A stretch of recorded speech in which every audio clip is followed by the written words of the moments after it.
600. Y volvemos para hablar con Oti Patiño, alto comisionado para la paz, quien se conecta con los micrófonos de Blue Radio a esta hora. Comisionado, bienvenido, gracias por atendernos. Gracias, Camila. Buen día a todos, a usted y a todo el equipo de trabajo suyo. Ayúdenos a entender lo que va a pasar con la estrategia de paz total o con la estrategia de paz del gobierno actual, porque hemos visto, como lo decía yo antes de la pausa, un cambio de 180 grados. Después de la reunión con el presidente Donald Trump, pues el presidente promete capturar a las Chiquito Malo, a Pablito del ELN, a Iván Mordisco del Estado Mayor Central. En fin, hay como todo un cambio en la estrategia de seguridad en el país, que incluso hay unos sectores más de derecha que se lo venían pidiendo al presidente desde hace rato. ¿Qué va a pasar? ¿Cuáles son las directrices que le han dado a usted como alto comisionado para la paz? No, las directrices son siempre las mismas. La verdad es que ahí se van a concentrar algunos esfuerzos en la captura de algunos personajes que están ya citados, pero también, digamos, allí hay una información que es complicada, porque el caso del que llaman Chiquito Malo, que es el nombre del cual es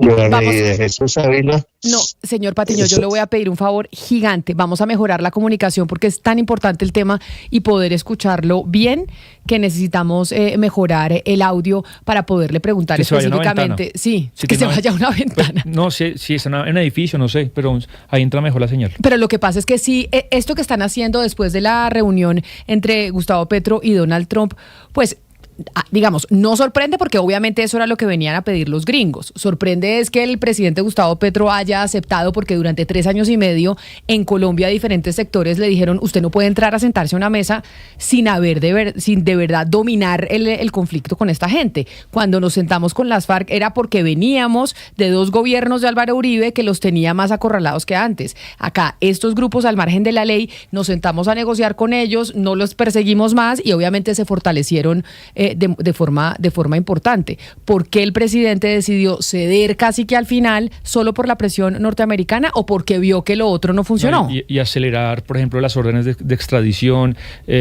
bombardear, que el presidente lo puso: este es el bombardeo número 21 de mi gobierno, verificamos que no había niños menores de edad.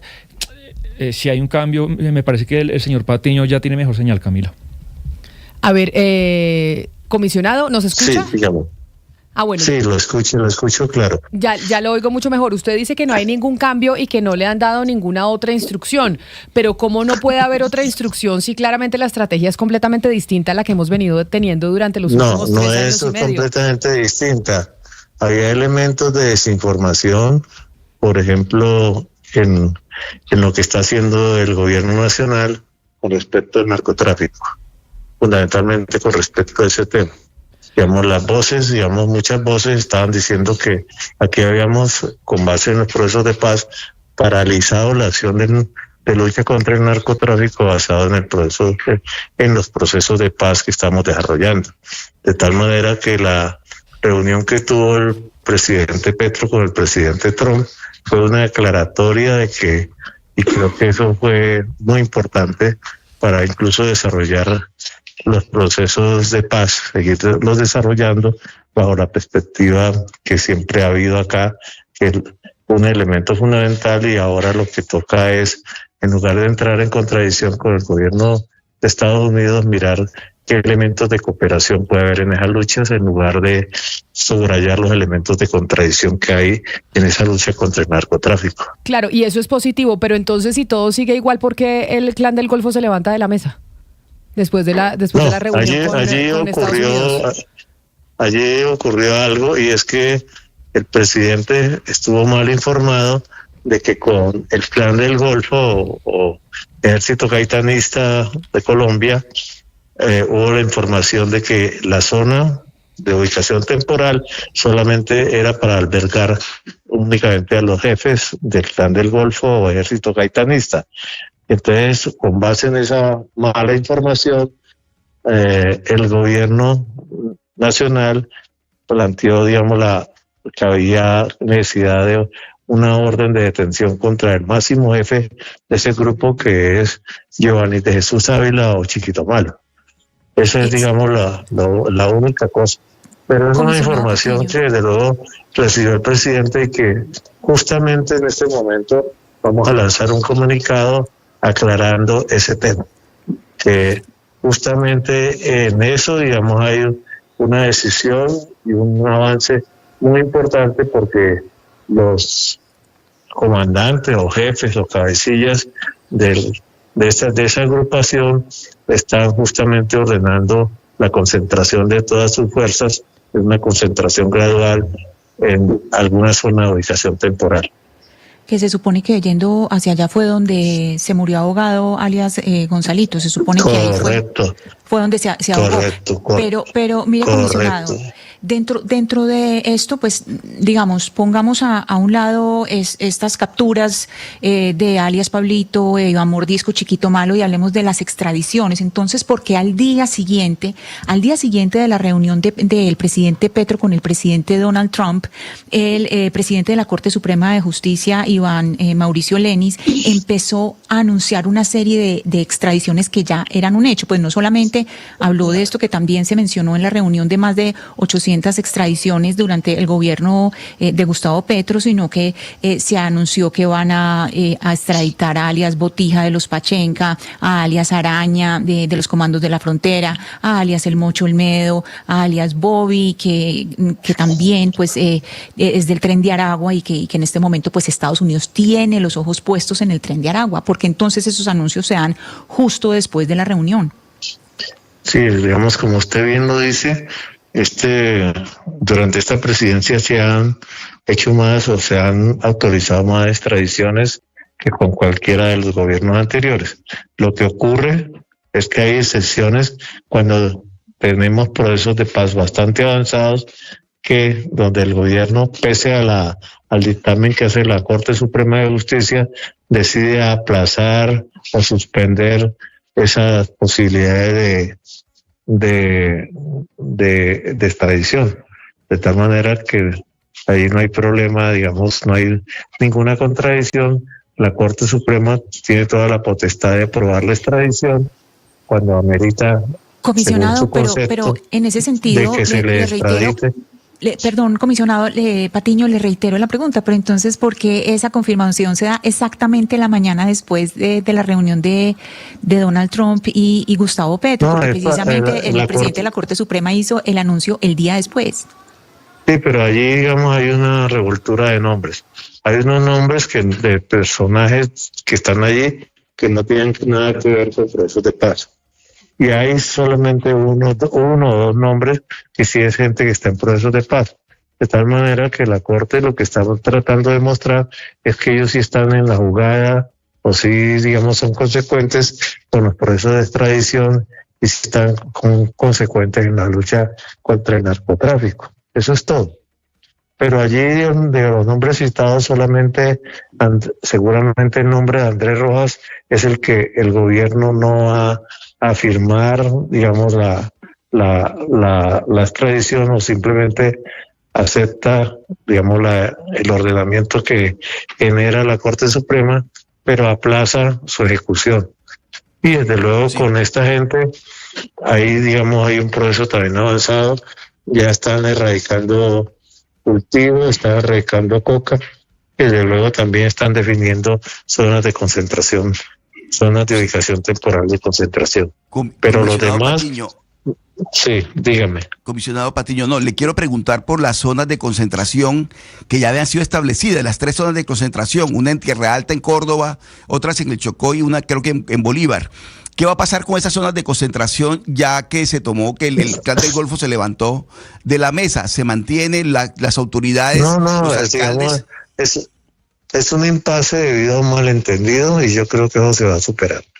Y ahora en este momento hay una zona de ubicación temporal, básicamente en la zona de Urabá, o sea, en la zona del Darién, pero no más. Mire, comisionado. De pronto, digamos, en la necesidad de hacer otras concentraciones se avala la zona del sur de Córdoba y también la zona de Bolívar, pero lo que está en firme es la zona de concentración en Urabá.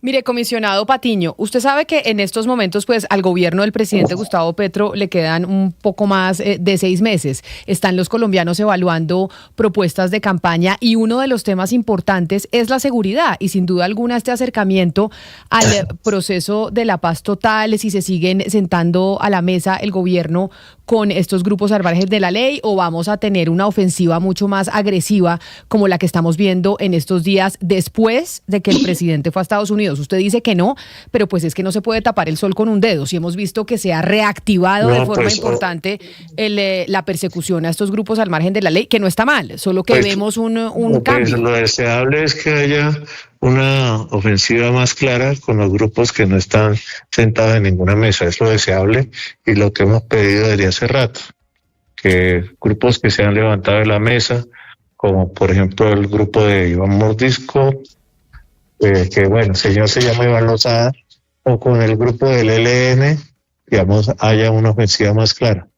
Con los demás grupos están, o con la segunda Marquetalia, con los demás grupos estamos en proceso de paz y todos ellos están en proceso de dirigirse hacia las zonas de ubicación temporal, que es lo que marca que el proceso está suficientemente avanzado. Es decir, que la intención del proyecto que ustedes tienen de paz a largo plazo, porque esto no es de 6 meses, esto es de mucho tiempo, ¿es cuál? Es decir, para que la gente tenga claro el proyecto que quiere dejar instaurado. Son zonas de ubicación temporal, que es como una zona donde se agiliza todo el tema de la desmovilización, todo el tema del tránsito a la vida civil y desde luego cómo van a cooperar estos criminales en todo el proceso de transformación territorial.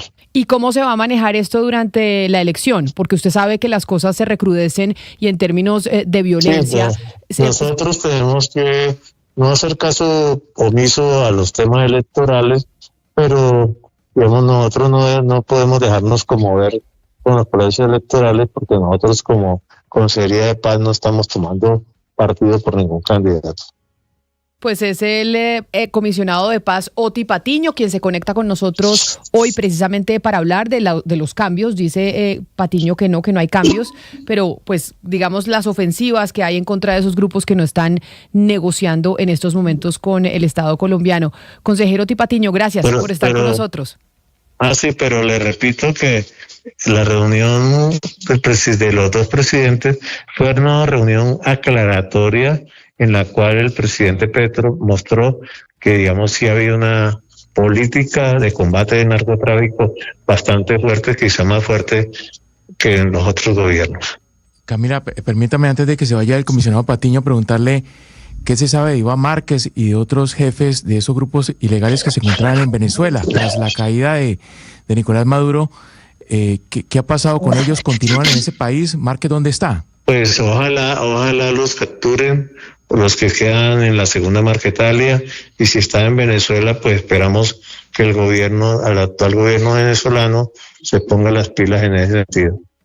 Tal vez, ya que mi compañero Hugo Mario entra en el tema de Venezuela, siempre el hecho de que estuviera Nicolás Maduro y el chavismo fuerte, pues era como un talón de Aquiles para el gobierno colombiano en la negociación con estos grupos al margen de la ley, principalmente el ELN, porque sabíamos que allá se paseaban como Pedro por su casa muchos de los grupos al margen de la ley y que además el gobierno de Nicolás Maduro los defendía y los protegía. Con esta nueva realidad venezolana, con Maduro en los Estados Unidos, con los hermanos Rodríguez negociando y haciéndole caso al gobierno de Donald Trump, ¿ese es un panorama tal vez más positivo para nosotros en Colombia a la hora de negociar con estos grupos y de tener más el sartén por la mano? Sí, usted lo ha dicho muy bien, es un panorama más favorable, por supuesto, que esa dualidad con un gobierno que además siempre es el presidente Petro estimó que era un gobierno ilegítimo, pero era el gobierno de Venezuela. Y no íbamos a caer en la tentación de plantear una guerra contra Venezuela, ni una guerra económica, ni una guerra política, como sí la planteó el anterior presidente Horacio Iván Duque, siguiendo los dictados de Estados Unidos en ese momento.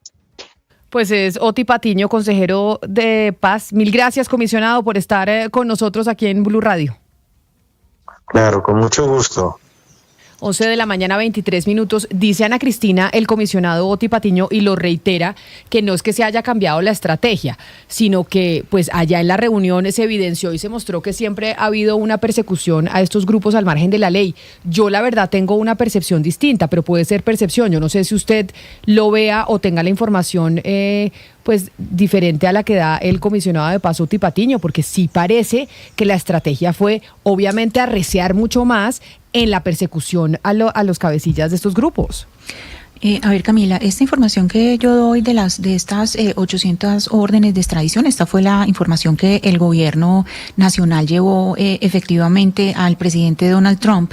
Ahora, es la otra información de la que le estoy hablando, la de la Corte Suprema de Justicia, del presidente de la Corte Suprema de Justicia, el magistrado Lenis, pues él salió, esa fue la casualidad que dio al día siguiente esa información, y ahí hay algo que en eso tiene razón el comisionado Patiño y que no es relacionado con los pues digamos con los procesos de paz, y es por ejemplo la captura de alias Bobby, que es Carlos Francisco Gómez. Él es del Tren de Aragua, y en este momento usted sabe que los Estados Unidos tiene todos los ojos puestos sobre el Tren de Aragua.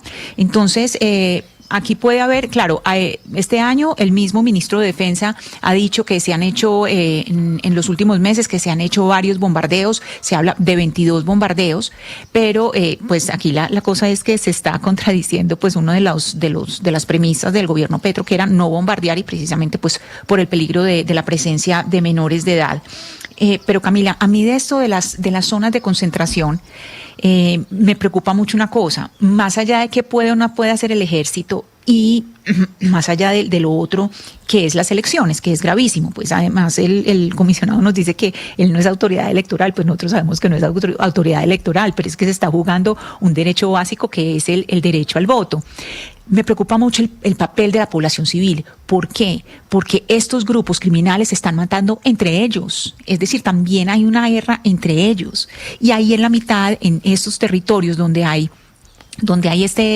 pues estos despejes o estas zonas de concentración, ahí hay población civil. Entonces eso me preocupa mucho, no solamente que haya, digamos, ciertas medidas del ejército, sino qué va a pasar con la gente en zonas que son zonas, las zonas donde están planeadas estas concentraciones son zonas de una conflictividad durísima históricamente, Camila, y siempre es la población civil la que queda expuesta. Yo estoy de acuerdo, Camila, con usted en que, aunque nos dice el consejero comisionado de paz que aquí hay una ratificación de lo que se viene haciendo, pues yo sí creo que no es casualidad que menos de 24 horas después de la reunión entre Petro y Donald Trump, pues se lance el primer bombardeo de este gobierno contra el ELN en el Catatumbo. Yo creo que eso no es casualidad, se da menos de 24 horas después de esa reunión en el Salón Oval, y al mismo tiempo pues que ya decía el ministro de Defensa que Estados Unidos va a ayudar en la ubicación de alias Iván Mordisco, de Chiquito Malo y de alias Pablito. Así que yo estoy de acuerdo con usted en que algo sí cambió después de esa reunión. No, pero no solo usted. Mire que el editorial del periódico El Espectador hoy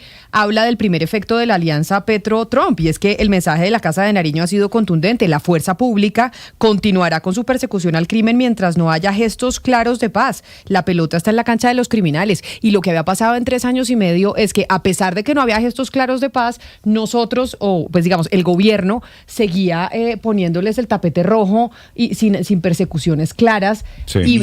Y esa era la preocupación precisamente, Oscar, de muchos sectores de la población frente a la seguridad. Mire, Camila, que en el caso del Clan del Golfo las implicaciones electorales son tremendas. Yo diría que son gravísimas. Porque si bien es cierto que esta agrupación criminal, esta organización criminal ha crecido de manera extraordinaria en este gobierno, lo que sí es cierto es que tiene un control territorial muy grande. Es que usted recuerda los paros armados que ha decretado, entre comillas, paros armados decretados, entre comillas también, por el Clan del Golfo, han sido efectivos. Es decir, cuando el Clan del Golfo ordena un paro armado en la región Caribe, se paralizan muchos municipios. Inclusive se paralizan ciudades, más efectivos que cuando ordena el ELN. Y ese control territorial en época electoral, Camila, que es lo que se viene ahora, es gravísimo para la democracia, porque va a haber territorios controlados, como en efecto lo existen hoy en día, controlados por el Clan del Golfo. Entonces el gobierno tiene que tener muy claro las consecuencias que tendría ese levantamiento de la mesa del Clan del Golfo. Y el doctor Patiño ha dicho que eso es producto de un malentendido, que todo se va a aclarar y que las cosas van a seguir.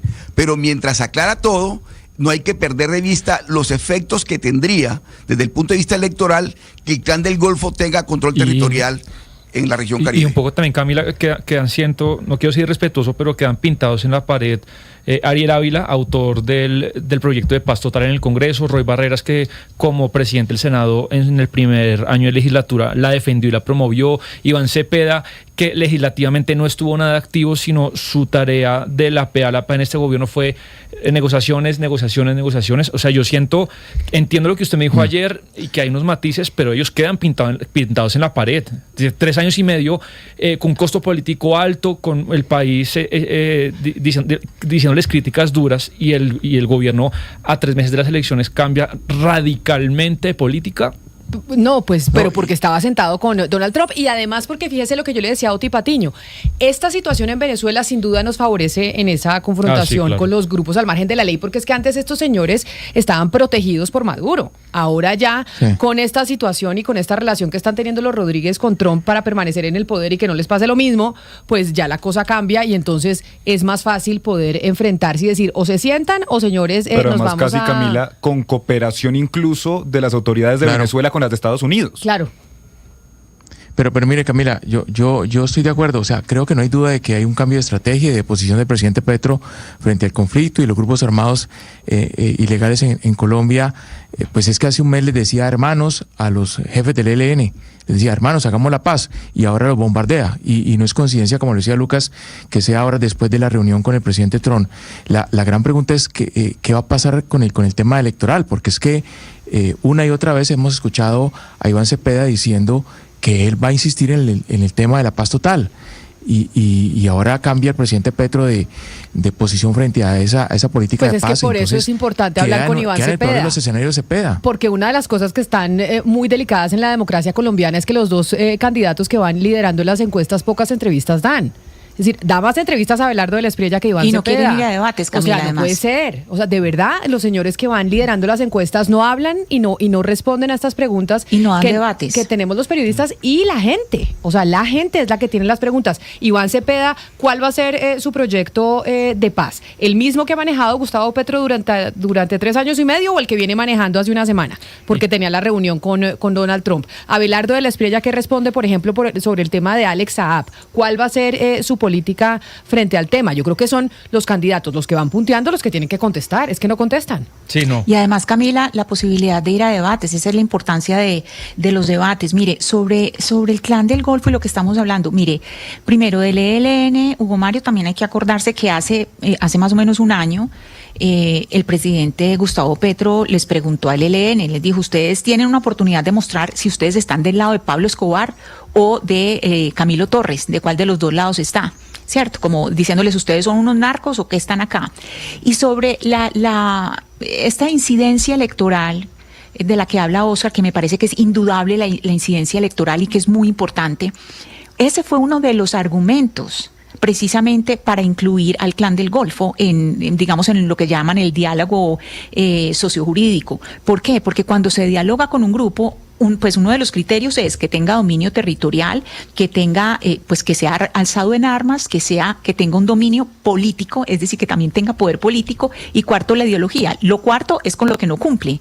El Clan del Golfo no tiene ideología, ellos son unos criminales y los otros pues también, es decir, ahora estamos hablando de grupos de narcos, prácticamente todos son grupos de narcos, pero esto del dominio político no es solamente dominio territorial, es que también tienen candidatos y en los pueblos saben quiénes son los candidatos del Clan del Golfo y esa es lo peligroso. Yo sé que el comisionado Patiño nos dice que no son autoridad electoral, por supuesto que no lo son, pero tener esas zonas de despeje o esas zonas de agrupación en época electoral, por supuesto que eleva las alertas y de hecho pues la MOE ya mostró que hay municipios de Colombia que están en una alerta muy alta. Entonces el poder político del Clan del Golfo es indudable, no solamente territorial armado.